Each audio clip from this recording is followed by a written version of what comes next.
지금 미국이 발칵 뒤집혔습니다. 70년간 등에 업고 살았던 영국이 미국의 등에 칼을 꽂은 겁니다. 트럼프는 영국에게 항공모함 조롱을, 한국에게 관세 폭탄을 던지며 두 동맹국을 동시에 짓밟았습니다. 70년 동맹, 피로 맺은 역사. 전사자 1100명의 희생까지 모조리 조롱거리로 만들었죠. 그 치욕의 순간 영국 총리는 충격적인 선택을 했습니다. G7 무대에서 한국 대통령과 영국 총리가 나란히 섰고 300조 원 규모의 동맹을 발표했습니다. 금융 제재와 군사 압박이 뒤따를 수도 있는 선택. 그런데도 영국은 한국 손을 잡았습니다. 미국도 감히 막지 못한 한국의 비밀 무기는 무엇이었을까요? 지금부터 그 놀라운 사건의 전말을 모두 공개합니다. 시작하기 전 구독과 좋아요, 그리고 대한민국 화이팅 댓글로 한국을 응원해주세요. 미국이 가장 업신여기는 동맹국이 어딘지 아십니까? 중국이 아닙니다. 러시아도 아니에요. 바로 피를 나눈 형제들이죠. 저는 헨리 데이비드, 영국 국방차관입니다. 27년간 대서양 동맹의 최전선에서 일해왔어요. 그 세월 동안 미국의 민낯을 숱하게 봐왔다고 생각했습니다. 그런데 2025년 11월, 트럼프의 기자회견을 보는 순간 깨달았어요. 저는 아무것도 몰랐던 겁니다. 그날 저녁, 런던 국방부 집무실에서 저는 혼자 위스키를 마시고 있었습니다. 모니터에는 백악관 브리핑룸이 생중계되고 있었어요. 트럼프가 연단에 서 있었죠. BBC 기자 한 명이 손을 들었습니다. 미영 동맹의 미래에 대해 질문하려는 참이었어요. 그런데 트럼프가 손을 휘 저으며 질문을 잘라버렸습니다. 그러더니 특유의 능글맞은 표정을 지으며 이렇게 내뱉었어요. 그레이트 브리튼, 농담하지 마시오. 당신들은 그냥 거대한 박물관이야. 옛날 여왕 사진이나 팔아먹고 사는 나라가 무슨 G7이오? 저는 위스키 잔을 내려놓았습니다. 이 인간이 지금 뭐라고 하는 거지? 기자가 항의하려 했지만 트럼프는 아랑곳하지 않았어요. 오히려 더 신이 났는지 몸을 앞으로 기울이며 말을 이어갔습니다. 그리고 듣자 하니 항공모함이 또 고장 났다며. 그 깡통배 나한테 파시오. 내 호텔 앞바다에 띄워놓고 카지노로 쓰면 딱이겠더군. 전투기도 못 띄우는 배를 군함이라고 우기는 건 코미디야. 코미디. 퀸 엘리자베스호. 건조하는데 8년, 3조 원이 들어간 우리의 자존심입니다. 초기 결함이 좀 있었죠. 하지만 어느 신형 함정이든 겪는 문제예요. 그걸 가지고 카지노 드립을 치다니. 저는 이를 악물었습니다. 그런데 진짜 문제는 그 다음이었어요. 트럼프가 갑자기 손가락을 펴 보이며 숫자를 읊었습니다. 457명. 아프간에서 죽은 영국 병사가 그 정도 된다며? 심장이 철렁 내려앉았습니다. 미국의 전쟁에 동참해서 목숨을 바친 우리 군인들이에요. 트럼프가 희죽 웃었습니다. 우리를 위해 피를 흘렸다고. 그건 당신들이 약해 빠져서 죽은 거야. 실력 없어서 죽은 병사들 몸값을 왜 미국이 내야 하오? 저는 벌떡 일어나 위스키 잔을 집어 벽에 내던졌습니다. 유리가 산산조각 나며 흩어졌어요. 27년간 외교관 생활을 하면서 이성을 잃은 적이 한 번도 없었는데 그날 밤 저는 완전히 무너졌습니다. 그런데 트럼프는 거기서 멈추지 않았어요. 이번엔 손가락으로 카메라를 콕콕 찍으며 소리쳤습니다. 억울하면 당신들도 한국처럼 돈을 잘 벌어오던가. 한국이요? 저는 멈칫했습니다. 트럼프가 의기양양하게 말을 이었어요. 걔들은 머니 머신이야. 돈 버는 기계라서 봐주는 거지. 삼성, 현대가 얼마를 벌어다 주는데 당신들 영국은 뭐가 있어? 빈털털이잖아. 머니 머신. 그 모욕적인 단어가 귀에 박혔습니다. 트럼프 눈에 한국은 그냥 현금 인출기였던 거예요. 70년 혈맹이니 뭐니 하는 건 다 거짓말이었고 오직 돈벌이 수단으로만 본 겁니다. 트럼프가 주먹으로 연단을 탁 치며 외쳤어요. 한국, 주한미군 방위비 10배 안 내면 내일부터 삼성, 현대차에 관세 100% 때린다. 어디 한번 버텨봐라고 해봐. 저는 부서진 유리 조각들 사이에 서서 화면을 노려봤습니다. 이게 미국의 본심이었던 거예요. 영국은 쓸모없는 박물관이고 한국은 돈 뽑아먹을 기계이고 동맹, 혈맹, 전부 사기였습니다. 그 순간 아버지 생각이 났어요. 아버지는 한국전 참전 용사셨습니다. 1950년 22살 청년이었던 아버지는 그 머나먼 땅으로 갔어요. 인천 상륙작전, 서울 탈환, 평양 진격, 영하 30도 혹한 속에서 싸우다가 동상으로 발가락 2개를 잃으셨죠. 평생 그 상처를 훈장처럼 달고 사셨습니다. 아버지는 돌아가시기 일주일 전에 이상한 말씀을 하셨어요. 그때는 무슨 뜻인지 몰랐습니다. 하지만 오늘 밤 트럼프의 그 역겨운 기자회견을 보고 나니까 갑자기 그 말씀이 떠올랐어요. 저는 책상 서랍을 열어 낡은 녹음기를 꺼냈습니다. 아버지의 유품이에요. 임종 직전에 남기신 육성 유언이 담겨 있죠. 저는 떨리는 손으로 재생 버튼을 눌렀습니다. 지직거리는 잡음 사이로 아버지의 목소리가 흘러나왔어요. 기력이 닿은 목소리였지만 또렷했습니다. 데이비드, 잘 들어라. 미국은 장사꾼이야. 이익 앞에서는 피 섞인 형제도 팔아넘길 놈들이지. 아버지의 목소리가 잠시 끊겼다가 다시 이어졌습니다. 언젠가 그놈들이 영국을 버리는 날이 올 거다. 그때는 동쪽을 봐라. 내가 목숨 걸고 지킨 그 나라, 한국 말이다. 그 나라가 거인이 되어 있을 게야. 녹음이 끝났습니다. 저는 멍하니 녹음기를 바라봤어요. 아버지가 한국에 갔을 때 그 나라는 폐허였습니다. 전쟁으로 모든 게 불탔고 굶주린 고아들이 거리를 떠돌았다고 하셨어요. 아버지는 자신의 전투 식량을 나눠주셨대요. 뼈만 앙상한 아이들이 깡통을 핥던 모습을 평생 잊지 못하셨다고 했습니다. 그런데 지금 한국이 어떻습니까? 삼성 반도체는 세계를 지배하고 현대 자동차는 유럽 도로를 점령했어요. 세계 6위 군사 강국의 K-팝은 빌보드 1위를 휩쓸고 있죠. 트럼프조차 머니머신이라고 인정할 수밖에 없는 괴물 국가가 됐습니다. 70년 전 폐허에서 어떻게 이런 기적이 가능했던 걸까요? 저는 책상 위 세계 지도를 펼쳤습니다. 손가락이 유럽을 지나 동쪽으로 향했어요. 중국 옆에 붙은 작은 반도에서 멈췄습니다. 대한민국. 아버지가 피 흘려 지킨 그 땅이에요. 그때 비서관에게서 긴급 전화가 왔습니다. 차관님, 내일 아침 8시 총리 관저에서 긴급 강요회의가 소집됐습니다. 트럼프 발언 대응 논의래요. 저는 전화를 끊고 창밖을 바라봤습니다. 런던의 밤하늘 너머로 빅벤의 불빛이 흐릿하게 보였어요. 대영 제국의 영광은 이제 저 희미한 불빛만큼이나 아득해진 걸까요? 하지만 이상하게도 절망보다는 다른 감정이 피어오르고 있었습니다. 아버지의 유언이 자꾸 맴돌았어요. 동쪽을 보라. 한국이 거인이 되어 있을 거다.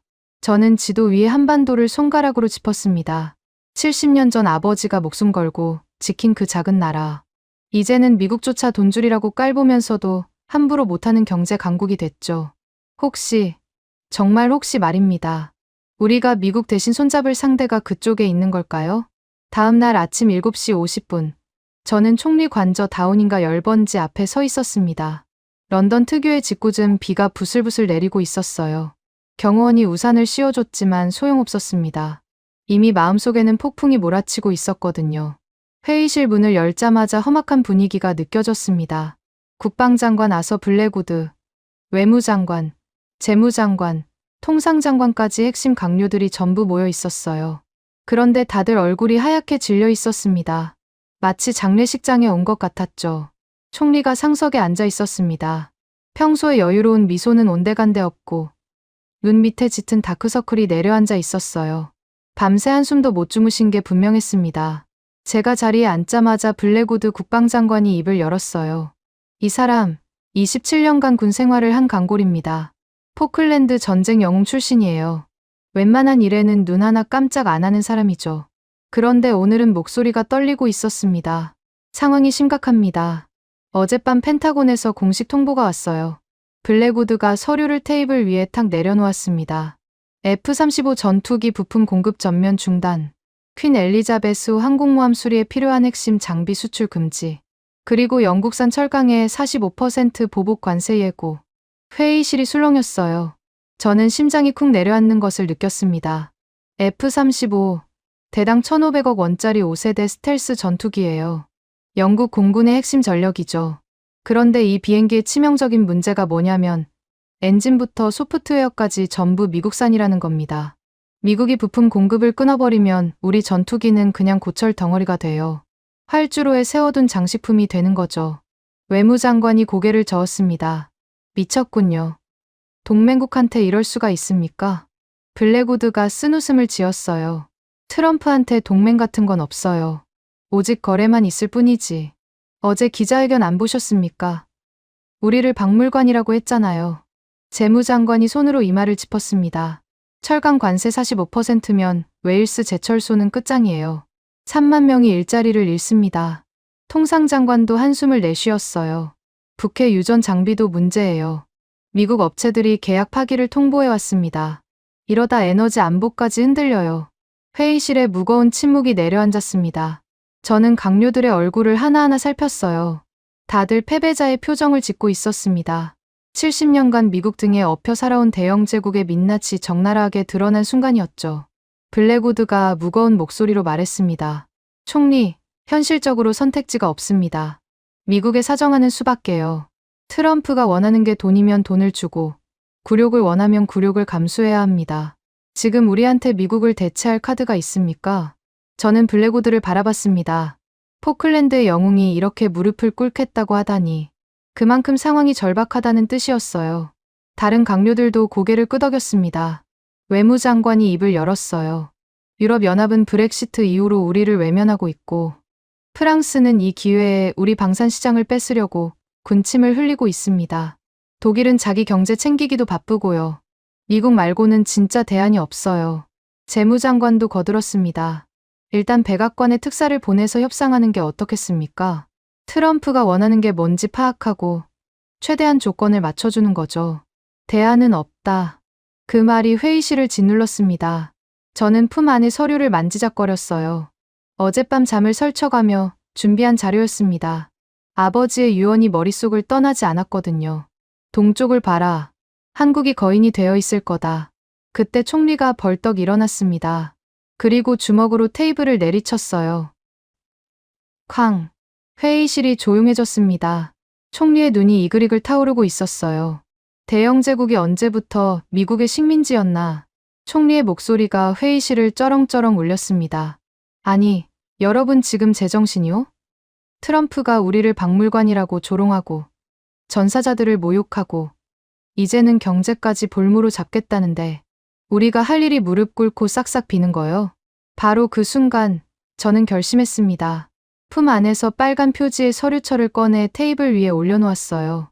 1급 기밀 도장이 찍힌 문서였습니다. 표지에는 이렇게 적혀 있었죠. 대한민국 방산 협력 가능성 분석. 강요들의 시선이 일제히 제게로 쏠렸습니다. 블랙우드가 미간을 찌푸렸어요. 한국, 데이비드. 지금 농담하는 건가? 저는 고개를 저었습니다. 농담이 아닙니다. 장관님. 이건 제가 6개월 전부터 극비리에 준비해온 자료예요. 한국의 방산 역량, 기술 수준, 그리고 영국과의 협력 가능성을 분석한 보고서입니다. 외무장관이 코웃음을 쳤어요. 한국이라고? 그 작은 나라가 미국을 대체한다고? 저는 서류를 펼쳐 첫 페이지를 보여줬습니다. 외무장관님, 한국이 지금 세계 방산 수출 4위라는 거 알고 계십니까? 폴란드에 K2 전차 1000대, K9 자주포 600대를 수출했어요. 총액만 20조 원이 넘습니다. 회의실이 술렁였어요. 블랙우드의 표정이 미묘하게 바뀌었습니다. 저는 계속했어요. 그리고 가장 중요한 건 이겁니다. 한국은 무기를 팔 때 미국처럼 정치적 조건을 걸지 않아요. 기술 이전도 적극적으로 해줍니다. 폴란드가 왜 독일 대신 한국을 택했는지 아십니까?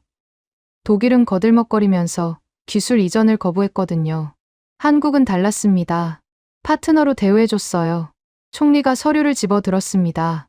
한 장 한 장 넘기며 읽어 내려갔어요. 저는 말을 이었습니다.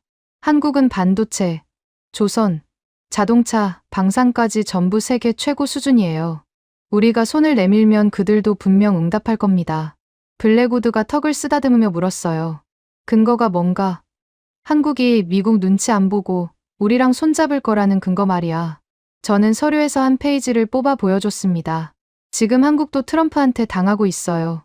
방위비 10배 인상, 관세 협박. 우리랑 똑같은 처지입니다. 적의 적은 친구라고 하잖아요.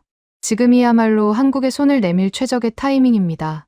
총리가 서류를 덮고 저를 똑바로 바라봤습니다. 그리고 천천히 고개를 끄덕였어요. 데이비드, 이 레드 파일을 정식 안건으로 상정하겠네. 내일 국가안보회의에서 발표 준비하게. 블랙우드가 깜짝 놀라며 말했어요.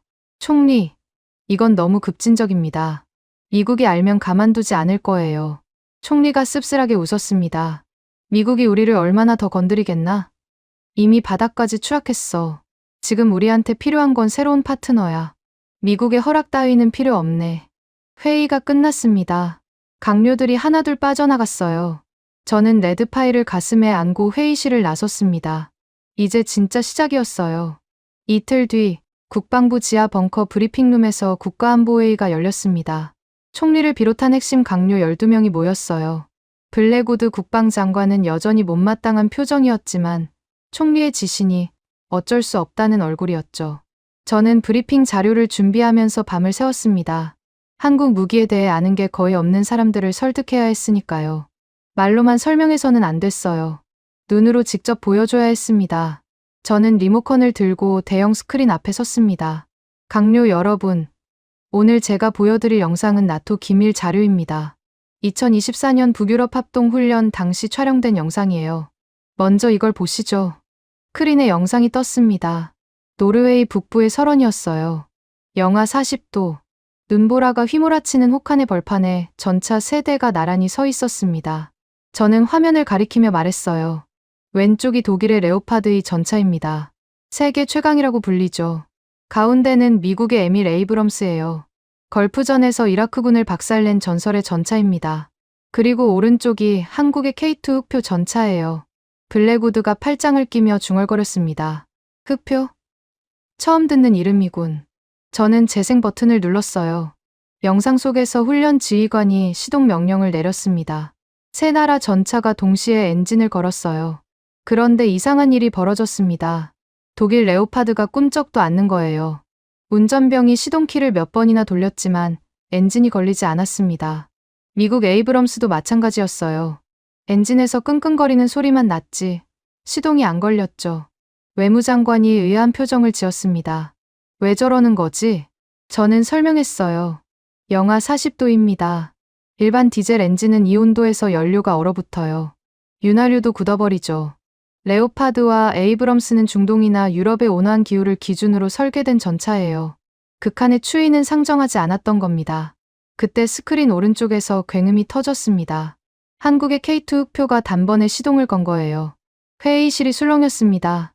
K2는 눈보라를 뚫고 전속력으로 질주하기 시작했어요. 시속 70km, 눈밭 위를 마치 아스팔트 도로처럼 내달렸습니다. 독일과 미국 전차는 여전히 제자리에서 시동도 못 걸고 있었죠. 블랙우드의 표정이 달라졌습니다. 팔짱을 풀고 몸을 앞으로 기울였어요. 저는 말을 이었습니다. 한국은 북한과 휴전 상태인 나라입니다.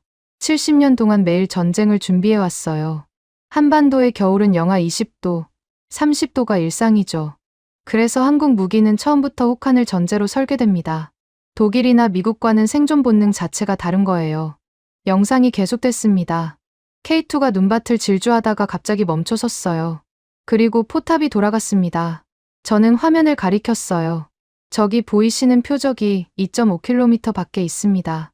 눈보라가 휘몰아치는 상황이에요. 시야 확보가 거의 불가능하죠. K2의 주포가 불을 뿜었습니다. 정확히 2초 뒤 표적이 폭발했어요. 회의실에서 탄성이 터져 나왔습니다. 저는 덧붙였어요. K2에는 자동 사격 통제 시스템이 탑재되어 있습니다. 눈보라, 야간, 연막 상황에서도 열영상 카메라로 표적을 포착해서 자동으로 조준해요. 사람이 방아쇠만 당기면 됩니다. 명중률 95% 이상이에요. 블랙우드가 손을 들었습니다. 잠깐, 이 영상이 조작된 건 아니겠지? 저는 고개를 저었어요. 나토 공식 훈련 기록입니다. 제가 폴란드 국방장관에게 직접 확인한 자료예요. 사실 폴란드가 왜 독일 전차 대신 한국 전차를 선택했는지 이 영상 하나로 설명이 됩니다. 총리가 물었습니다. 폴란드가 한국 전차를 얼마나 도입했나? 저는 다음 슬라이드를 띄웠어요. K2 전차 1000대, K9 자주포 600대입니다. 총 계약액이 20조 원이 넘어요. 단일 무기 수출 계약으로는 역대 최대 규모죠. 1000대, 그 숫자가 회의실에 묵직하게 울렸습니다. 재무장관이 고개를 갸웃거렸어요. 폴란드가 왜 그렇게 많이 사들인 거지? 독일이 바로 옆인데. 굳이 지구 반대편에서 전차를 살 이유가 있나? 저는 기다렸다는 듯이 대답했습니다. 좋은 질문입니다. 그 답을 직접 들어보시겠습니까?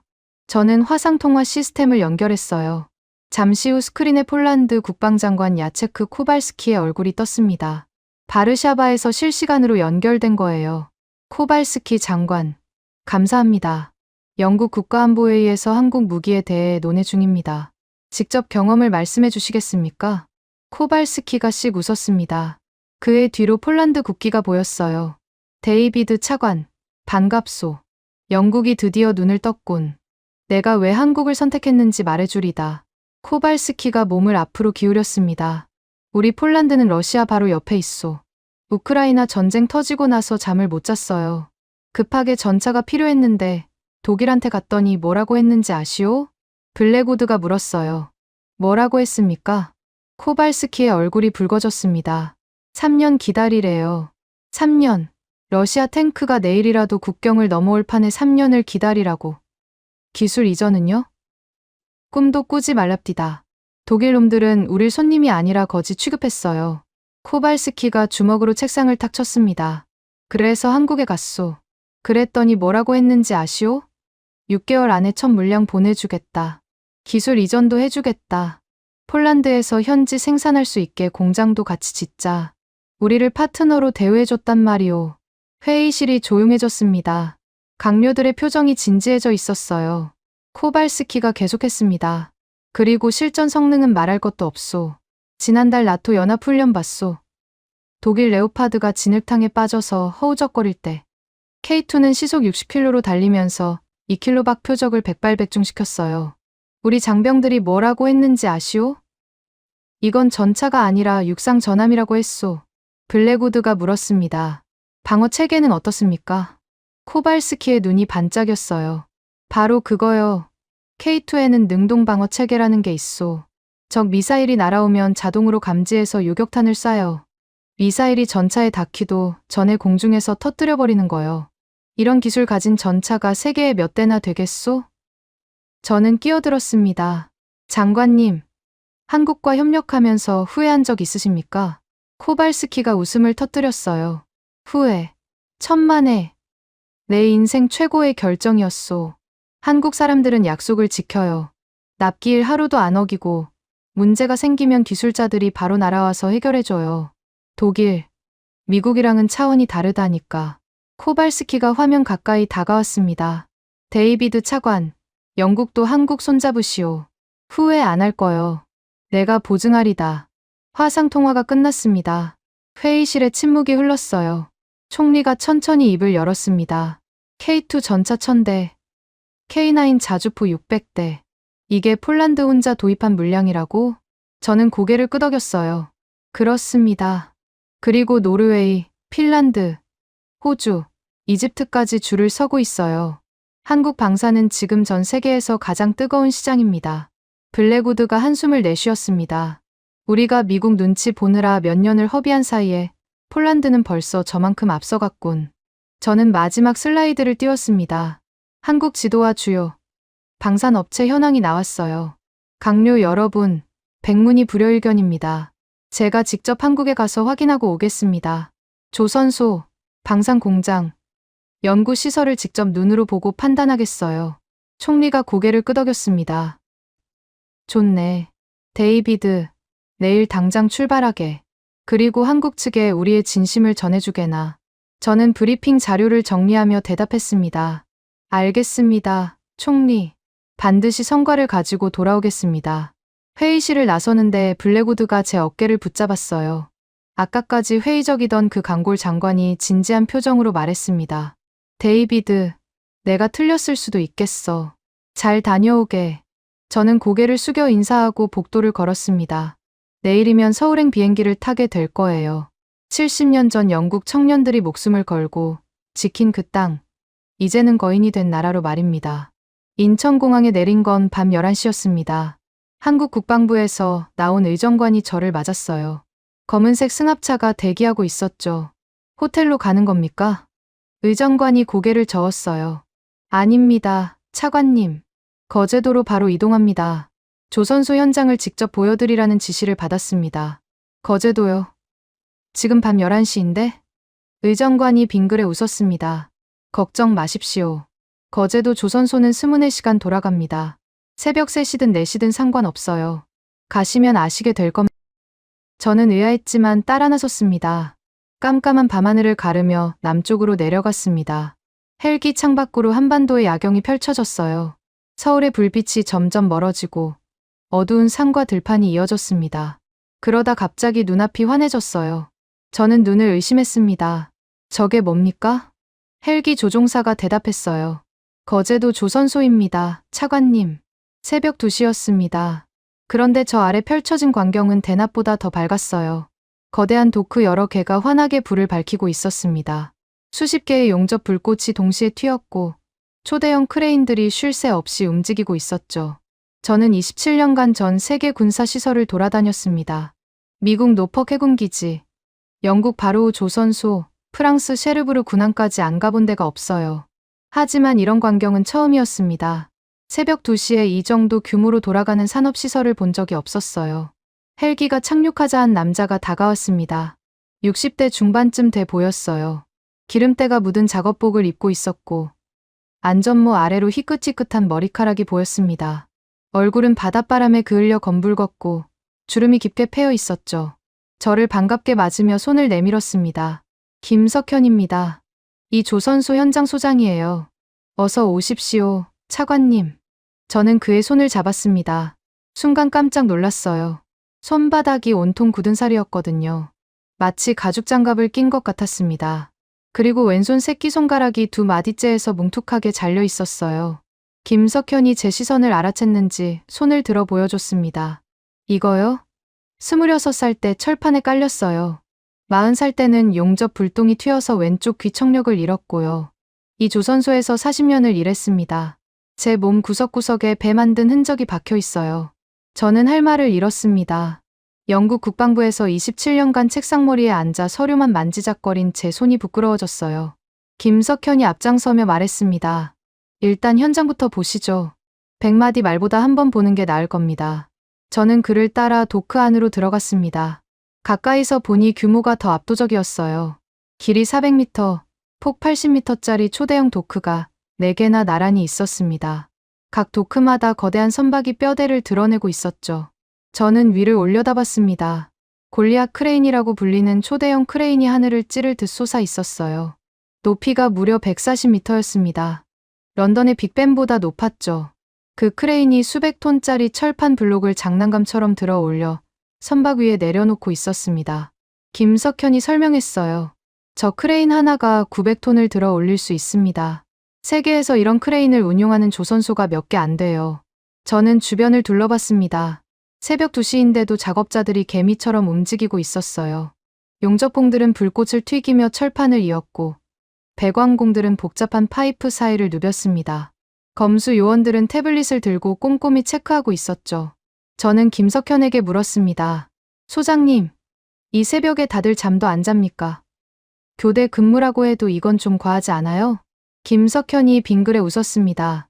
차관님, 우리는 전쟁을 겪은 민족입니다. 70년 전에 모든 걸 잃었어요. 그 폐허에서 맨손으로 다시 일어섰죠.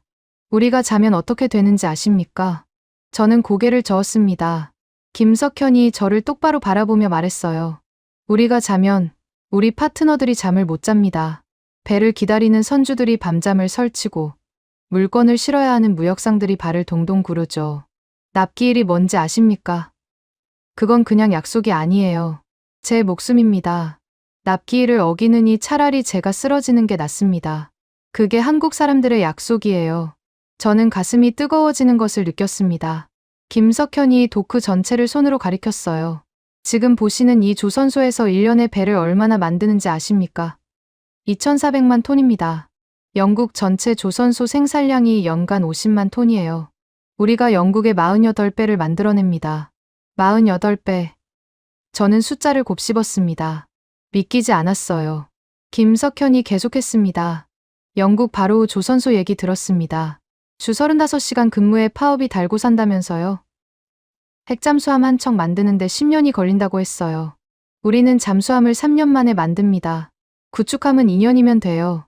왜 이런 차이가 나는지 아십니까? 김석현이 자신의 가슴을 손가락으로 톡톡 두드렸어요. 절박함이 다릅니다. 영국은 200년간 바다를 지배했잖아요. 여유가 있으니 느긋한 거예요.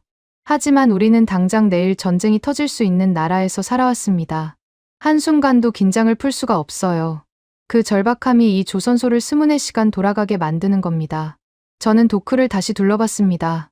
용접 불꽃이 밤하늘을 수놓고 있었어요. 크레인은 쉬지 않고 움직였고 작업자들의 함성이 곳곳에서 터져 나왔습니다. 새벽 3시가 다 되어가는데도 열기는 식을 줄 몰랐죠.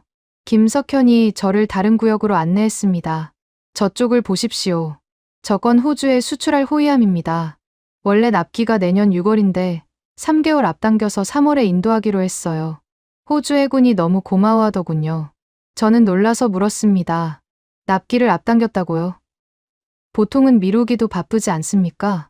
김석현이 씩 웃었어요. 우리는 미루지 않습니다. 약속한 날짜보다 빨리 주면 줬지. 늦추는 법이 없어요. 그게 한국 조선소의 신용이에요. 전 세계 해운사들이 한국을 찾는 이유가 뭐겠습니까? 품질도 품질이지만 약속을 지키기 때문입니다. 저는 주머니에서 스마트폰을 꺼냈습니다. 손이 떨렸어요. 지금 이 순간 결단을 내려야 한다는 걸 알았거든요. 저는 한국 국방부를 통해 받아둔 번호로 전화를 걸었습니다. 신호음이 3번 울리고 상대방이 받았어요. 여보세요? 특사님. 저는 영국 국방차관 헨리 데이비드입니다. 지금 거제도 조선소에 와 있습니다. 전화기 너머로 잠시 침묵이 흘렀습니다. 그리고 낮고 차분한 목소리가 들려왔어요. 강진우 특사입니다. 차관님, 새벽에 조선소까지 가셨군요. 어떠십니까? 저는 눈앞에 펼쳐진 광경을 바라보며 대답했습니다. 특사님, 부탁드립니다. 런던으로 와 주십시오. 협상을 시작합시다. 전화기 너머에서 웃음소리가 들렸어요. 차관님, 직접 보시니까 마음이 달라지셨군요. 좋습니다. 다음 주 런던에서 뵙겠습니다. 전화를 끊고 고개를 들자 김석현이 저를 바라보고 있었습니다. 그의 거친 얼굴에 환한 미소가 번졌어요. 차관님, 좋은 결정하셨습니다. 우리는 약속을 지키는 사람들이에요. 영국이 손을 내밀면 우리도 두 손으로 잡겠습니다. 저는 김석현의 굳은 살 박힌 손을 다시 잡았습니다. 이번에는 더 세게 쥐었어요. 새벽 하늘이 조금씩 밝아오고 있었습니다. 골리앗 크레인 너머로 붉은 여명이 번지기 시작했죠. 거제도의 밤은 그렇게 끝나가고 있었지만 영국과 한국 사이에 새로운 무언가가 막 시작되려 하고 있었습니다. 런던으로 돌아온 지 사흘째 되는 날이었습니다. 한국 특사단이 도착한다는 연락을 받았어요. 저는 히드로 공항으로 마중을 나가기로 했습니다. 공항으로 가는 차 안에서 저는 창밖을 바라보며 한 달 전 일을 떠올렸습니다. 미국 특사단이 왔을 때 말이에요. 그때 일을 생각하면 아직도 속이 부글부글 끓어오릅니다. 미국 특사단은 도착하자마자 불만을 쏟아냈어요. 공항에서 의전 차량까지 걸어가는 거리가 50m쯤 됐는데 그것부터 문제 삼았습니다. 왜 차를 활주로까지 안 대놓은 거요? 우리가 걸어가야 한단 말이오? 저는 어이가 없었지만 참았어요. 외교관이니까요. 그런데 그 다음이 더 가관이었습니다. 숙소로 안내했더니 특사단 대표가 로비에서 버럭 소리를 질렀어요. 이게 뭐요? 우리가 묵을 호텔이 고작 5성급이라고. 워싱턴에서는 최소 로열 스위트가 기본인데 영국이 미국을 이 정도로 대접한단 말이오? 5성급 호텔 로열 스위트가 아니라서 화를 낸 겁니다. 하룻밤에 3,000파운드짜리 방이 마음에 안 든다니. 저는 할 말을 잃었어요. 회의 때는요.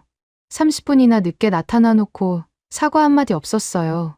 오히려 영국 측 자료가 성의 없다며 핀잔을 줬습니다.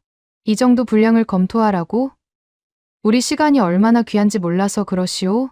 저는 이를 악물고 참았습니다. 그들이 떠난 뒤 외교부 직원 한 명이 화장실에서 울고 있는 걸 봤어요. 사흘 동안 갖은 수모를 당했으니 오죽했겠습니까? 그런데 오늘 한국 특사단을 맞으러 가면서 저는 묘한 긴장감을 느꼈습니다. 한국 사람들은 어떨까? 거제도에서 만난 김석현 소장은 정말 인상적이었지만 외교관들은 또 다르지 않겠습니까? 혹시 그들도 미국처럼 거만하게 굴면 어쩌지? 히드로 공항에 도착했습니다. 비가 내리고 있었어요. 11월 런던의 전형적인 날씨였죠. 차갑고 축축한 빗줄기가 쉴 새 없이 쏟아졌습니다. 한국 특사단 비행기가 착륙했다는 안내 방송이 나왔어요. 저는 의전팀과 함께 입국장 앞에서 기다렸습니다. 잠시 후 한국 특사단이 모습을 드러냈어요. 맨 앞에 선 사람이 강진우 특사였습니다. 50대 초반쯤 돼 보였어요. 단정한 검은색 코트에 회색 머플러를 두르고 있었죠. 얼굴은 온화했지만 눈빛은 날카로웠습니다. 전화 통화로만 목소리를 들었는데 실제로 보니 예상보다 인상이 부드러웠어요. 저는 다가가 손을 내밀었습니다. 데이비드 차관입니다. 먼 길 오시느라 수고하셨습니다. 특사님. 강진우 특사가 두 손으로 제 손을 잡았어요. 악수가 따뜻했습니다. 미국 특사처럼 건성으로 손끝만 스치는 게 아니라 진심이 담긴 악수였죠. 강진우입니다. 차관님, 직접 마중 나와 주셔서 감사합니다. 런던 날씨가 꽤 저는 의전 차량 쪽을 가리키며 말했습니다. 숙소로 모시겠습니다. 내일 협상 전에 충분히 쉬셔야죠. 그런데 강 특사가 고개를 저었어요. 차관님, 죄송하지만 먼저 들를 곳이 있습니다. 저는 의아했습니다. 어딜 가시려고요? 강 특사가 창밖의 빗줄기를 바라보며 말했습니다. 템즈강 변에 한국전 참전 기념비가 있다고 들었습니다. 거기 먼저 가고 싶습니다. 한국전 참전 기념비요? 저는 순간 멈칫했어요. 그 기념비를 아는 영국인도 많지 않은데 한국에서 온 특사가 그걸 알고 있다니. 저는 고개를 끄덕였습니다. 알겠습니다. 제가 안내해 드리죠. 차가 템즈강 변으로 향했습니다. 비가 점점 거세졌어요. 운전사가 와이퍼를 최대로 올렸는데도 앞이 잘 안 보일 정도였죠. 기념비 앞에 도착했습니다. 저는 우산을 챙겨 들고 차에서 내렸어요. 의정관이 강 특사에게 우산을 씌워주려고 다가갔습니다. 그런데 강 특사가 손을 들어 정중히 거절했어요. 괜찮습니다. 우산은 필요 없어요. 의정관이 당황해서 말했습니다. 하지만 특사님, 비가 너무 많이 옵니다. 감기라도 걸리시면. 강 특사가 빗속으로 걸어나가며 말했습니다. 70년 전 영국 청년들은 우리를 위해 피를 흘렸습니다. 저는 단지 비를 맞을 뿐이에요. 어떻게 제가 그분들 앞에서 비를 피하겠습니까? 저는 가슴이 뜨거워지는 것을 느꼈습니다. 강 특사가 기념비 앞으로 걸어갔어요. 비가 쏟아지는데도 걸음을 멈추지 않았습니다. 검은 코트가 금세 흠뻑 젖었어요. 회색 머플러에서 물이 뚝뚝 떨어졌죠.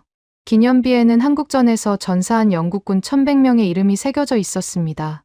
강 특사는 그 이름들을 하나하나 손가락으로 짚으며 읽었어요. 비에 젖은 손끝이 차가운 돌 위를 천천히 훑었습니다. 그때 제 눈에 휠체어 하나가 들어왔어요. 기념비 옆 벤치에 노인 한 분이 앉아 계셨습니다. 비를 피할 생각도 않고 그냥 거기 앉아 계셨죠. 그분은 90세의 한국전 참전용사였습니다. 매년 이맘때면 이 기념비를 찾아온다는 얘기를 들은 적이 있었죠. 강 특사도 그 노인을 발견했습니다. 그리고 천천히 다가갔어요. 저는 멀찍이 서서 그 광경을 지켜봤습니다. 강 특사가 노인 앞에서 멈췄어요. 폭우가 쏟아지는 그 자리에서 무릎을 꿇었습니다. 비에 젖은 바닥에 양복 바지가 닿았지만 개의치 않았습니다. 강 특사가 노인의 눈높이에 맞춰 고개를 숙였어요. 그리고 떨리는 노인의 손을 두 손으로 감싸 쥐었습니다. 어르신, 대한민국에서 왔습니다. 노인의 눈이 커졌어요. 주름진 얼굴에 당황한 기색이 스쳤죠. 강 특사가 계속했습니다. 늦게 찾아와 죄송합니다. 70년이나 걸렸습니다. 하지만 한국은 단 하루도 잊은 적이 없습니다. 어르신께서 피 흘려 지켜주신 그 나라가 어떻게 됐는지 아십니까? 세계 10위 경제대국이 됐습니다. 어르신의 피가 헛되지 않았음을 오늘 대한민국이 증명하겠습니다. 노인의 눈에서 눈물이 흘러내렸어요. 빗물과 섞여 볼을 타고 흘러내렸습니다. 주름진 입술이 파르르 떨렸죠. 노인이 떨리는 목소리로 말했습니다. 고맙소. 정말 고맙소. 그때 그 아이들이 살아남았군요. 강 특사가 노인의 손을 더 세게 쥐었어요. 네, 어르신. 그 아이들이 이제 어른이 됐습니다. 그리고 은혜를 갚으러 왔습니다. 저는 더 이상 참을 수가 없었습니다. 눈물이 볼을 타고 흘러내렸어요. 비를 핑계 삼아 얼굴을 닦았지만 가슴 속에서 뜨거운 것이 치밀어 올랐습니다. 미국 특사들이 떠올랐어요. 호텔 등급이 낮다고 소리 지르던 그 오만한 얼굴들. 스테이크가 마음에 안 든다고 셰프를 다그치던 그 뻔뻔한 태도들. 그리고 지금 눈앞에 있는 이 광경. 폭우 속에서 무릎을 꿇고 참전용사의 손을 잡고 있는 한국 특사. 이게 품격의 차이구나. 저는 깨달았습니다. 누가 진짜 동맹입니까? 갑질하며 군림하는 나라와 비를 맞으며 무릎 꿇는 나라 중에 누가 더 믿을 수 있겠어요? 강 특사가 천천히 일어났습니다. 양복은 흠뻑 젖었고 바지 무릎에는 진흙이 묻어 있었어요. 하지만 그의 얼굴에는 환한 미소가 번져 있었습니다. 저는 우산을 접고 빗속으로 걸어갔어요. 더 이상 혼자 우산을 쓰고 있는 게 부끄러웠거든요. 제가 강 특사 앞에 서서 말했습니다. 특사님, 감동받았습니다. 이 장면을 평생 잊지 못할 겁니다. 강 특사가 젖은 머리카락을 쓸어 넘기며 대답했어요. 차관님, 이건 감동을 주려고 한 게 아닙니다. 당연히 해야 할 일을 했을 뿐이에요. 한국 사람들은 받은 은혜를 잊지 않습니다. 그게 우리 민족의 근본이에요. 저는 고개를 끄덕였습니다. 이제 숙소로 가시죠. 내일 협상이 기다리고 있습니다. 강 특사가 빙그레 웃었어요. 차관님, 내일 협상에서 우리가 어떤 제안을 들고 왔는지 보시면 또 한 번 놀라실 겁니다. 우리는 빈손으로 오지 않았어요. 영국에 드릴 선물을 잔뜩 싸왔거든요. 저는 기대감에 가슴이 뛰었습니다. 거제도 조선소에서 받은 충격, 그리고 오늘 기념비 앞에서 목격한 이 장면. 한국이라는 나라가 점점 더 궁금해졌어요. 우리는 젖은 몸으로 차에 올랐습니다. 런던의 비는 여전히 거세게 쏟아지고 있었지만 차 안의 분위기는 따뜻했어요. 내일이면 진짜 협상이 시작됩니다. 한국은 과연 어떤 카드를 들고 왔을까요? 다음 날 오전 10시 국방부 본관 대회의실에서 협상이 시작됐습니다. 영국 측에서는 총리, 블랙우드 국방장관, 외무장관, 재무장관, 그리고 저까지 핵심 인사들이 총출동했어요. 한국 측은 강진우 특사를 필두로 국방부 관계자, 방산 전문가, 기술 고문 등 15명이 자리를 잡았습니다. 회의실 분위기는 팽팽했어요. 영국 강요들 대부분은 아직 한국에 대해 반신반의하고 있었거든요. 어제 저녁 만찬에서 강 특사의 인품에 감동받긴 했지만 그것과 국가 간거래는 별개 문제라고 생각하는 눈치였습니다. 블랙우드 장관이 먼저 입을 열었어요. 특사님, 어제는 기념비 방문에 감사드립니다. 우리 참전용사에게 보여주신 예의에 깊이 감동받았습니다. 하지만 오늘부터는 비즈니스 얘기를 해야겠죠. 한국이 영국에 제안할 게 뭡니까? 강 특사가 고개를 끄덕였습니다. 그리고 옆에 앉은 수행원에게 눈짓을 했어요. 수행원이 커다란 서류 박스를 테이블 위에 올려놓았습니다. 그 안에서 엄청난 두께의 문서철을 꺼냈어요. 두께가 최소 50cm는 돼 보였습니다. 테이블 위에 쿵 하고 내려놓자 묵직한 소리가 났어요. 영국 강요들이 눈을 동그랗게 떴습니다. 재무장관이 중얼거렸어요. 저게 다 뭡니까? 강 특사가 문서철 위에 손을 얹으며 말했습니다. 대한민국이 영국에 제안하는 포괄적 안보 협력안입니다. 총 규모는 300조 원이에요. 회의실이 술렁였습니다. 300조 원. 저도 숫자를 듣고 깜짝 놀랐어요. 영국 연간 국방 예산의 4배가 넘는 금액이었거든요. 블랙우드가 미간을 찌푸렸습니다. 300조. 특사님, 농담하시는 겁니까? 강 특사가 고개를 저었어요. 농담이 아닙니다. 장관님, 구체적으로 말씀드리죠. 강 특사가 문서철을 펼쳤습니다. 첫 페이지에는 잠수함 그림이 그려져 있었어요. 첫 번째, 차세대 핵추진 잠수함 공동 개발입니다. 한국은 독자적인 잠수함 기술을 보유하고 있어요. 영국의 핵추진 기술과 우리의 스텔스 기술을 결합하면 세계 최강의 잠수함을 만들 수 있습니다. 예상 투자 규모는 80조 원이에요. 강요들이 서로 눈치를 봤습니다. 강 특사가 다음 페이지로 넘겼어요. 이번에는 전투기 설계도였습니다. 두 번째, 6세대 스텔스 전투기 공동 개발입니다. 한국은 이미 KF-21 보라매를 독자 개발했어요. 이 기술력을 바탕으로 영국의 템페스트 프로젝트와 협력하면 미국 F-35를 뛰어넘는 전투기를 만들 수 있습니다. 투자 규모는 100조 원이에요. 블랙우드의 표정이 진지해졌습니다. 더 이상 비웃는 기색이 아니었어요. 강 특사가 계속했습니다. 세 번째, 우주 방위 시스템 공동 구축입니다. 위성 감시, 미사일 조기 경보, 우주 기반 통신망까지 포함해요. 40조 원 규모죠. 페이지가 또 넘어갔습니다. 네 번째, 양자 암호 기술 공유입니다. 한국은 양자 컴퓨팅과 양자 암호 분야에서 세계 5위 안에 들어요. 이 기술을 영국과 공유하겠습니다. 30조 원 규모예요. 강 특사가 문서철을 덮으며 말했습니다. 이 외에도 사이버 보안, 드론 기술, 극초음속 미사일 공동 연구 등 50개가 넘는 세부 협력 항목이 있습니다. 전부 합치면 300조 원이에요.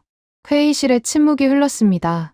너무 큰 숫자라 아무도 쉽게 입을 열지 못했어요. 그때 외무장관이 손을 들었습니다. 그의 얼굴에는 의심이 가득했어요. 특사님, 솔직히 말씀드리죠. 이건 너무 좋은 조건입니다. 세상에 공짜는 없어요. 한국이 이렇게까지 퍼주면서 얻으려는 게 뭡니까? 혹시 우리 기술만 빼가려는 속셈 아닙니까? 저는 속으로 한숨을 쉬었습니다. 예상했던 반응이었어요. 하지만 강 특사는 전혀 당황하지 않았습니다. 오히려 빙그레 웃었어요. 좋은 질문입니다. 장관님, 의심하시는 게 당연해요. 저도 반대 입장이었으면 똑같이 물었을 겁니다. 강 특사가 수행원에게 다시 눈짓했습니다. 이번에는 스크린에 영상이 떴어요. 제가 보여드릴 게 있습니다. 한국이 왜 이런 제안을 할 수 있는지 그 뿌리를 보여드리고 싶어요. 스크린에 흑백 사진이 나타났습니다. 1950년대 한국의 모습이었어요. 폭격으로 무너진 건물들, 굶주린 아이들, 폐허가 된 거리. 처참한 광경이었습니다. 강 특사가 설명했어요. 이게 70년 전 한국입니다. 전쟁이 끝났을 때 우리나라 1인당 국민소득이 얼마였는지 아십니까? 67달러였어요. 아프리카 최빈국보다 못했습니다. 공장은커녕 제대로 된 도로도 없었어요. 맨손으로 시작해야 했습니다. 사진이 바뀌었습니다. 1960년대 한국의 공장 모습이었어요. 허름한 건물 안에서 사람들이 땀을 흘리며 일하고 있었습니다. 이게 우리 아버지 세대입니다. 하루 16시간씩 일했어요. 먹을 것도 부족했지만 이를 악물고 버텼죠. 기술이 없으니까 맨 땅에 헤딩하는 심정으로 배웠습니다. 선진국 공장의 청소부로 들어가서 기술을 훔쳐보기도 했어요. 회의실이 조용해졌습니다. 강료들의 표정이 달라져 있었어요. 강 특사가 목소리를 높였습니다. 우리는 이 기술을 얻기 위해 70년을 굶으며 연구했습니다. 맨주먹으로 시작해서 세계 1위 조선소를 만들었어요. 세계 1위 반도체 회사를 만들었습니다. 세계 4위 방산 수출국이 됐어요. 이게 우연이겠습니까? 유행이겠습니까? 강 특사가 테이블 위에 문서철을 손으로 탁 쳤습니다. 아닙니다.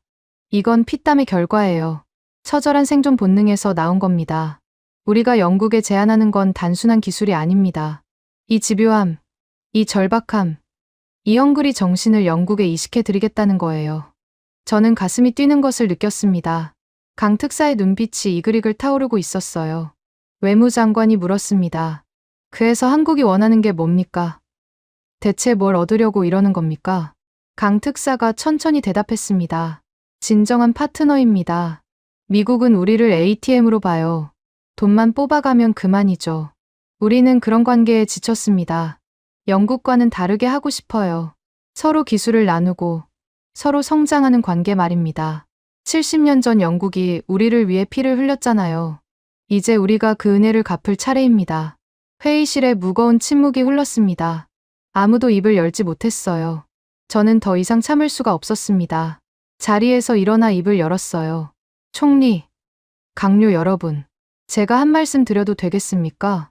총리가 고개를 끄덕였습니다. 저는 강 특사를 바라보며 말했어요. 저는 지난주 거제도 조선소에 다녀왔습니다. 새벽 2시에 도착했는데 그 시간에 조선소가 대낮처럼 돌아가고 있었어요. 3교대로 24시간 쉬지 않고 일하더군요. 김석현 소장이 그러더군요. 우리가 자면 파트너가 잠을 못 잔다고요. 납기일은 자기 목숨이라고요. 저는 강료들의 얼굴을 하나하나 살폈습니다. 영국 바로 후 조선소는 어떻습니까? 주 35시간 근무의 파업이 일상이잖아요. 핵잠수함 한 척 만드는데 10년이 걸려요. 한국은 3년이면 만듭니다. 이게 단순히 기술 차이겠습니까? 아닙니다. 정신의 차이예요. 저는 문서철을 손으로 가리켰습니다. 이건 거래가 아닙니다. 한국은 지금 자신들의 혼을 나누겠다고 하는 겁니다. 70년간 피땀 흘려 쌓아 올린 그 정신을 우리와 함께 하겠다는 거예요. 이런 파트너를 어디서 만나겠습니까? 회의실이 다시 조용해졌습니다. 총리가 턱을 쓰다듬으며 생각에 잠겼어요. 블랙우드 장관이 천천히 입을 열었습니다. 특사님, 저도 한 가지만 묻겠습니다. 미국이 가만두지 않을 텐데 한국은 그 압박을 감당할 수 있습니까? 강 특사가 씩 웃었어요. 장관님, 한국은 70년간 전쟁 위협 속에서 살아왔습니다. 미국의 압박 정도는 아침 식사 전 워밍업이에요. 걱정 마십시오. 우리가 영국의 방패가 되어드리겠습니다. 총리가 자리에서 일어났습니다. 그리고 강 특사에게 손을 내밀었어요. 특사님, 세부 협상을 진행합시다. 영국은 한국의 제안을 진지하게 검토하겠습니다. 강 특사가 두 손으로 총리의 손을 잡았습니다. 두 사람의 악수가 굳건했어요. 저는 그 장면을 바라보며 생각했습니다. 역사가 바뀌고 있구나. 대영 제국이 새로운 파트너를 찾았구나. 하지만 저는 몰랐어요. 이 소식이 대서양 건너 워싱턴에 전해지는 순간 거대한 폭풍이 몰려올 거라는 걸 말입니다.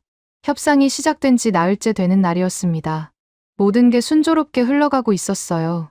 한국 측과 세부 조건을 조율하느라 밤샘 회의가 이어졌지만 피곤하지 않았습니다.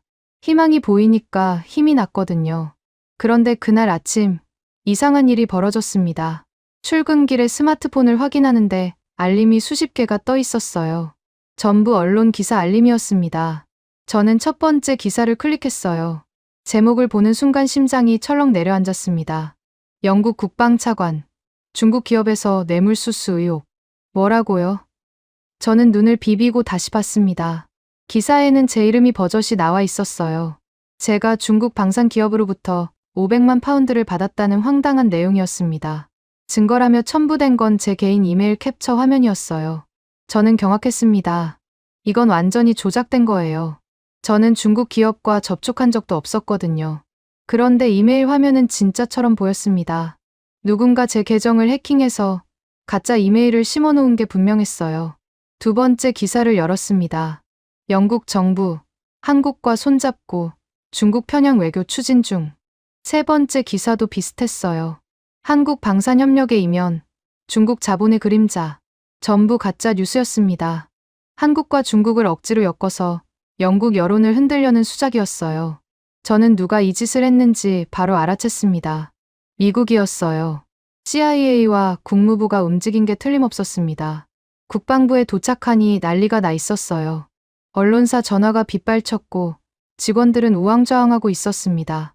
블랙우드 장관이 제 사무실로 뛰어들어왔어요. 데이비드, 대체 이게 무슨 상황인가? 저는 고개를 저었습니다. 누군가 제 이메일을 해킹했습니다. 전부 조작이에요. 미국 소행인 게 분명합니다. 블랙우드의 얼굴이 굳어졌어요. 증거는 있나? 제가 대답하기도 전에 비서관이 급하게 들어왔습니다. 차관님, 장관님, 총리 관저에서 긴급 호출입니다. 지금 당장 오시래요. 저와 블랙우드는 서둘러 다우닝가 열번지로 향했습니다. 관저에 도착하니 이미 외무장관과 재무장관이 와 있었어요. 그런데 회의실 분위기가 심상치 않았습니다. 총리가 창가에 서 있었어요. 얼굴이 불그락푸르락 변해 있었습니다. 그리고 회의실 한가운데에 낯선 남자가 서 있었어요. 50대 중반쯤 돼 보이는 백인이었습니다.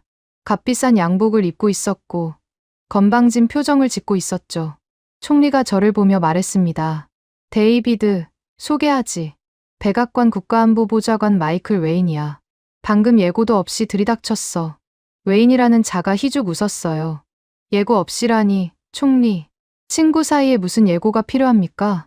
총리의 눈에서 불꽃이 튀었습니다. 하지만 참았어요. 저는 웨인을 똑바로 바라봤습니다. 이 인간이 뉴스 조작의 배우라는 게 눈에 훤히 보였거든요. 웨인이 팔짱을 끼며 말했습니다. 자, 본론으로 들어가죠. 영국이 한국과 방산협력을 추진 중이라는 정보를 입수했습니다. 미국 정부는 이를 매우 심각하게 보고 있어요. 블랙우드가 대꾸했어요. 우리가 누구와 협력하든 영국의 주권사항 아닙니까? 웨인이 코웃음을 쳤습니다. 주권? 장관님, 냉정하게 생각해 보시죠. 영국이 미국 없이 뭘 할 수 있습니까? F-35 부품 끊으면 공군 마비되고 금융 제재 걸면 파운드화 폭락해요. 우리가 마음먹으면 영국 경제를 48시간 안에 박살 낼 수 있습니다. 회의실이 싸늘하게 얼어붙었어요. 저는 주먹을 불끈 쥐었습니다. 웨인이 총리를 향해 한 발짝 다가갔어요. 트럼프 대통령의 메시지를 전하겠습니다. 48시간, 그 안에 한국과의 모든 협상을 파기하십시오. 안 그러면 영국의 금융 시스템을 마비시키겠습니다. 런던 증시 폭락, 은행 시스템 셧다운, 파운드화 투매. 어떻게 되는지 직접 보시겠습니까? 총리의 얼굴이 새빨갛게 변했습니다. 27년간 정치판에서 잔뼈가 굵은 총리였지만 이런 노골적인 협박은 처음이었을 거예요. 웨인이 손목시계를 들여다봤어요. 48시간입니다. 총리. 시간이 많지 않아요. 현명한 선택하시길. 웨인이 돌아서려는 순간 총리가 입을 열었습니다. 잠깐. 총리의 목소리가 낮고 차가웠어요. 웨인이 멈춰 섰습니다. 총리가 천천히 다가갔어요. 그리고 웨인의 얼굴을 똑바로 바라보며 말했습니다. 보좌관, 역사 공부 좀 했나? 웨인이 어리둥절한 표정을 지었어요. 뭔 소리입니까? 총리가 씁쓸하게 웃었습니다. 1940년, 히틀러가 영국에 항복하라고 협박했지. 런던을 폭격으로 불바다로 만들었어. 그때 처칠이 뭐라고 했는지 아나? 웨인이 대답하지 않았어요. 총리가 목소리를 높였습니다. 절대 굴복하지 않겠다. 해변에서 싸우고, 들판에서 싸우고, 거리에서 싸우겠다. 우리는 결코 항복하지 않는다. 히틀러도 못 꺾은 게 대영 제국의 자존심이야. 트럼프 따위가 꺾을 수 있을 것 같나? 웨인의 얼굴이 굳어졌어요. 총리가 문을 가리켰습니다. 48시간. 좋아. 기다려봐. 그 안에 영국의 대답을 들려주지. 이제 꺼져. 웨인이 이를 악물었지만 더 이상 할 말이 없었어요. 그는 문을 박차고 나갔습니다. 회의실에 무거운 침묵이 흘렀어요. 강료들의 얼굴에 긴장감이 역력했습니다. 미국의 협박이 허풍만은 아니라는 걸 다들 알고 있었거든요. 블랙우드가 조심스럽게 물었습니다. 총리, 정말 괜찮겠습니까? 금융 제재가 현실화되면. 총리가 손을 들어 말을 끊었어요. 그리고 저를 바라보며 말했습니다. 데이비드, 서명 준비하게. 저는 귀를 의심했어요. 지금 뭐라고 하셨습니까? 총리가 돌아서서 저를 똑바로 바라봤습니다. 그의 눈빛이 단호했어요. 한국과의 협정에 서명할 준비를 하라고 했네. 오늘 밤, 우리는 루비콘 강을 건넌다. 저는 심장이 쿵쾅거리는 것을 느꼈습니다. 루비콘 강. 카이사르가 돌이킬 수 없는 결단을 내릴 때 건넜던 그 강이에요. 블랙우드가 말했습니다. 총리님, 미국이 진짜 금융 제재를 걸 수도 있습니다. 총리가 고개를 끄덕였어요. 알아. 하지만 굴복하면 끝이야. 한번 무릎 꿇으면 영원히 일어설 수 없네. 차라리 서서 싸우다 쓰러지는 게 낫지. 총리가 강료들을 둘러봤습니다. 대영 제국이 미국의 협박에 무릎 꿇었다. 이게 역사책에 남길 원하나? 나는 실례. 우리 아이들과 손주들에게 부끄럽지 않은 결정을 내리겠어. 아무도 반박하지 않았습니다. 총리의 눈빛에서 흔들림 없는 결의가 느껴졌거든요. 총리가 저를 다시 바라봤어요. 데이비드, 강 특사에게 연락하게. 내일 G7 정상회의에서 전 세계 앞에 발표할 거야. 한영 동맹을 말이지. 저는 고개를 숙여 인사했습니다. 알겠습니다, 총리님. 반드시 성사시키겠습니다. 회의실을 나서며 저는 생각했어요. 이제 정말 돌이킬 수 없는 길로 들어섰구나. 미국과의 70년 동맹에 금이 가고 새로운 역사가 시작되려 하고 있었습니다. 캐나다 퀘벡 G7 정상회의장이었습니다. 전 세계 주요 언론사 기자 500명이 운집해 있었어요. 카메라 플래시가 쉴 새 없이 터졌습니다. 저는 연단 뒤편에서 그 광경을 지켜보고 있었어요. 심장이 미친 듯이 뛰었습니다.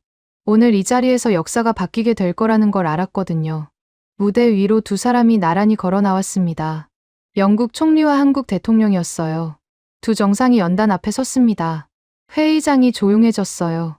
총리가 먼저 마이크를 잡았습니다. 오늘 영국은 역사적인 발표를 하고자 합니다. 기자들이 일제히 카메라를 들었어요. 총리가 잠시 숨을 고르더니 또렷한 목소리로 말했습니다. 영국은 오늘부로 대한민국과 포괄적 안보 동맹을 체결합니다. 차세대 잠수함, 6세대 전투기, 우주방위 시스템을 공동 개발하며 양자 기술과 사이버 보안 분야에서 전략적 협력을 추진할 것입니다. 회의장이 술렁였어요. 기자들 사이에서 웅성거리는 소리가 났습니다. 총리가 계속했어요. 누군가는 묻겠죠. 왜 한국인가? 왜 전통적 동맹국이 아닌 새로운 파트너를 선택했는가? 총리가 잠시 말을 멈추고 회의장을 둘러봤습니다. 대답은 간단합니다. 우리는 주인 행세를 하는 친구가 아니라 빗속에서 우산을 함께 쓰는 진정한 친구를 택했습니다. 그 순간 회의장 한쪽에서 소란이 일어났어요. 미국 대표단이 자리에서 벌떡 일어난 겁니다. 웨인 보좌관의 얼굴이 새빨갛게 달아올라 있었어요. 웨인이 소리쳤습니다. 이건 배신이오. 영국은 반드시 대가를 치르게 될 것이오. 총리가 웨인을 똑바로 바라보며 대답했어요. 배신. 아니, 이건 자유요. 대영 제국은 누구의 식민지도 아니니까. 웨인이 이를 악물었습니다. 그리고 손짓으로 미국 대표단을 이끌고 회의장을 빠져나갔어요. 문이 쾅 닫혔습니다. 회의장에 잠시 침묵이 흘렀어요. 그리고 놀라운 일이 벌어졌습니다. 박수가 터져 나온 겁니다. 프랑스 대표단에서 시작된 박수가 독일, 이탈리아, 캐나다로 퍼져나갔어요. 순식간에 회의장 전체가 박수 소리로 가득 찼습니다. 저는 눈시울이 뜨거워지는 것을 느꼈어요. 영국 혼자가 아니었습니다. 미국의 횡포에 지친 나라들이 이렇게 많았던 거예요. 한국 대통령이 마이크를 잡았습니다.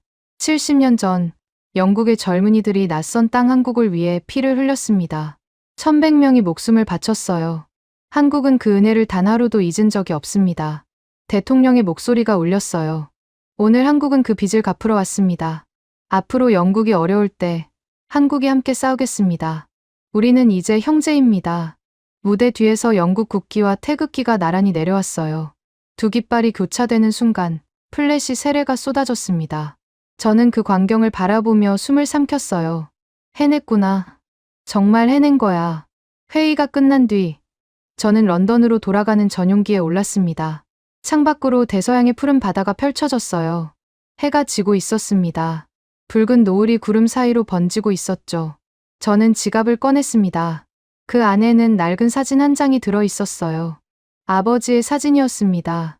흑백 사진 속에서 22살의 아버지가 웃고 계셨어요. 한국 어딘가의 황량한 벌판에서 찍은 사진이었죠. 군복 차림에 총을 들고 계셨지만 표정은 환했습니다. 그 옆에 한국인 아이 하나가 서 있었어요. 뼈가 앙상한 아이였는데 아버지가 주신 깡통을 꼭 안고 있었습니다. 저는 사진을 손가락으로 쓸어내렸어요. 아버지, 보고 계십니까? 아버지의 유언이 떠올랐습니다. 미국이 영국을 버리는 날이 오면 동쪽을 보라. 한국이 거인이 되어 있을 거다. 저는 창밖의 노을을 바라봤어요. 아버지, 당신이 목숨 걸고 지킨 그 작고 가난했던 나라가 있죠. 굶주린 아이들이 깡통을 핥던 그 폐허의 땅 말입니다. 저는 사진 속 아이를 바라봤어요. 그 나라가 거인이 됐습니다. 아버지 말씀대로요. 그리고 오늘 그 거인이 우리를 지켜주러 왔어요. 눈물이 볼을 타고 흘러내렸습니다. 저는 닦지 않았어요. 그냥 흐르게 뒀습니다. 아버지는 아셨던 거예요. 70년 전 그 처참한 폐허 속에서도 한국 사람들의 눈빛에서 뭔가를 보셨던 겁니다. 포기하지 않는 눈빛, 반드시 일어서겠다는 불꽃 말이에요. 저는 사진을 가슴에 품었습니다. 아버지, 저도 이제 압니다. 진짜 동맹이 뭔지요. 돈으로 사고 파는 관계가 아니라 피로 맺은 형제애가 진짜라는 거요. 비행기가 구름 속으로 들어갔어요. 창밖이 하얗게 변했습니다. 저는 눈을 감았어요. 거제도 조선소의 불야성이 떠올랐습니다. 김석현 소장의 굳은 살 박힌 손, 강진우 특사가 폭우 속에서 무릎 꿇던 모습, 300조 원의 제안서를 내밀며 타오르던 눈빛, 한국이라는 나라가 어떻게 여기까지 왔는지 이제 조금은 알 것 같았어요. 비행기가 런던 상공에 도착했습니다. 창밖으로 템즈강이 보였어요. 빅벤의 불빛이 반짝였습니다. 새로운 아침이 밝아오고 있었어요. 영국에게도, 한국에게도, 그리고 저에게도요. 저는 사진을 다시 지갑에 넣으며 중얼거렸습니다. 아버지, 이제 편히 쉬세요. 당신이 지킨 그 나라가 이제는 우리를 지켜줄 테니까요. 오늘 영상이 감동적이었다면 대한민국 만세 댓글로 우리나라를 응원해주세요. 여러분의 한 글자 한 글자가 대한민국을 더 강하게 만듭니다. 아직 구독과 좋아요 안 누르신 분들은 꼭 눌러주시고요. 알림 설정까지 해두시면 더 감동적인 이야기로 제일 먼저 찾아뵙겠습니다. 다음에도 가슴 벅찬 대한민국 이야기로 돌아올게요. 그때까지 건강하시고 항상 행복하세요. 감동방송TV였습니다.